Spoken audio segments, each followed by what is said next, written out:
नर्मदे हर नर्मदे हर नर्मदा पायी परिक्रमा मार्ग जिल्हा मंडला.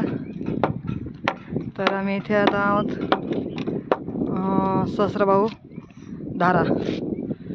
तर इथे सहस्रधारा झालेल्या आहेत मयेच्या. एक सहस्र नावाचा राजा होऊन गेला, सहस्रभाऊ नावाचा राजा होऊन गेला. तर त्याच्या मुलाला खूप दिवस संतान नव्हती. तर मग त्यांनी मयाच्याकडे तपश्चर्या केल्यावर त्याच्या मुलाला संतान झाली. आणि मग त्यांनी इथे मयाच्याकडे किनाऱ्यावर भागवत ठेवला.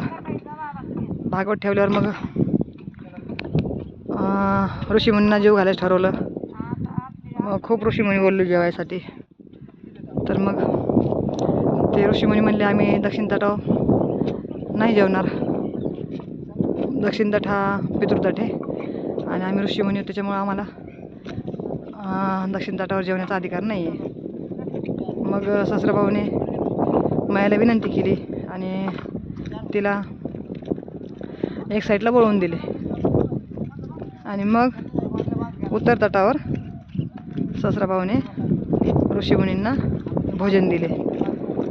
तर आम्ही आता मंडलापासून एक 5 किलोमीटर अंतरावरती आलो हे दर्शन घेण्यासाठी.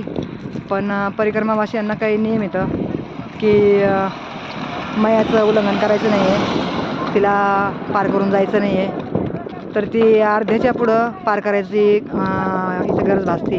त्याच्यामुळं आम्ही आता जाऊ शकत नाही पुढे. तर हे बघा हे मंदिर दिसतं आहे एवढ्या अंतरावरती. तर आता मी इथूनच सहस्रभाऊचं दर्शन घेत आहोत आणि निरोप घेऊन मंडला मार्गे चाललो आहोत.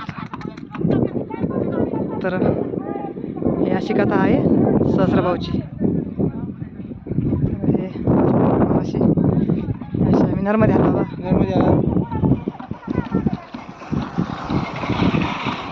नर्मदे हार. हे चालले आमची परिक्रमा अशी माघारी दर्शन करून. नर्मदे हार नर्मदे हार बाई.